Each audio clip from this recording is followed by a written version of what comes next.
प्रभु जी, जब कोई संत दुनिया से चला जाता है तो उसे संत की समाधि क्यों बनाई जाती है? कृपया दर्शन करें। हमारे यहाँ जब शरीर मरता है तो उसके लिए कुछ नियम बनाए गए हैं। सामान्य व्यक्ति के लिए अग्नि है, उसको अग्नि स्नान दिया जाता है, अर्थात वो राख हो जाता है। एक और विशेष प्रक्रिया है जिसमें पानी में बहाया जाता है, और एक प्रक्रिया है जिसमें समाधि बना दी जाती है। समाधि, कई सारे संत हैं जिनकी समाधियां बनती हैं, जिन्हें एक गड्ढे में बैठाया जाता है और फिर उस स्थान को उनकी समाधि के रूप में परिवर्तित कर दिया जाता है।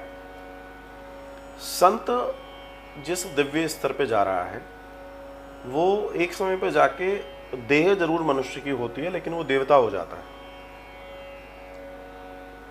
और उसे देवतुल्य ही माना गया है, उसे देवतुल्य ही माना गया है। अच्छा, जब आपके अंदर से कोई चीज रिलीज होगी, रिलीज में सबसे बड़ी चीज है प्राण। तो जब वो प्राण रिलीज होते हैं तो एक बड़ा विस्फोट होता है। कुछ विस्फोट हमें दिखते हैं, कुछ विस्फोट हमें नहीं दिखते, लेकिन ये विस्फोट बहुत बड़ा है। जैसे जब परमाणु को बॉम्ब बनाया जाता है तो जब एक परमाणु फटेगा तो वो कई लोगों को ले डूबेगा। एक परमाणु, इतनी ताकत होती है परमाणु में। लेकिन परमाणु को आप देख नहीं सकते।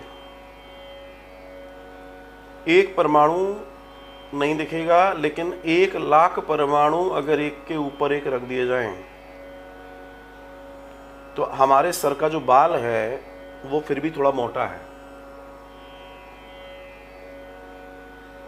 उन परमाणुओं का स्तर वो होगा। मेरी बात को समझने का प्रयास कीजिएगा। जो आपका प्रश्न है बहुत महत्वपूर्ण प्रश्न है। हालांकि कल मैं इसका विस्तार करूंगा, कथा में एक अच्छा प्रश्न आया, इसका विस्तार करेंगे। तो जिस व्यक्ति ने अपने जीवन के एक महानतम अवस्था को छुआ हो, अपने सहस्त्रार्थ को छुआ हो, उसके अंदर कई हजार परमाणुओं का विघटन होने वाला है। और जब कोई चीज रिलीज होगी, जैसे ही रिलीज हुआ, जैसे परमाणु से तीनों तत्व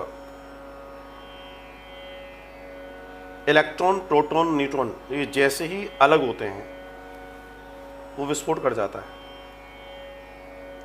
और यहाँ का दर्शन भी यही है कि जब कोई संत के अंदर से उसके प्राण रिलीज होते हैं तो एक बड़ा विस्फोट होता है, और वो होता है सकारात्मक ऊर्जा का विस्फोट। और उसमें इतनी ताकत होती है कि बहुत लंबे समय तक उस सरफेस में जो भी आएगा, उस सरफेस के अंदर की वो ऊर्जा उसको एक अलग स्तर पे पहुंचा देगी। जब परमाणु फटते हैं तो चंद सेकंड में ही लाखों लोगों को मार देते हैं। परमाणु बम की बात कर रहा हूं मैं। हालांकि प्रश्न इतना अच्छा है कि मैं सोच रहा हूं अभी कम बोलूं, कल कथा में ज्यादा बोलूं।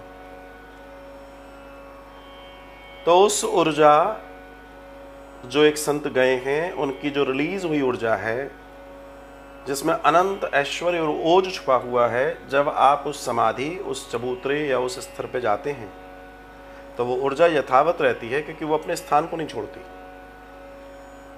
और ध्यान रखिएगा, उसका लाभ हम जैसे आम लोगों को प्राप्त होता है। उस शावर में, उस झरने में हम स्नान करते हैं जो ऊर्जा का झरना है।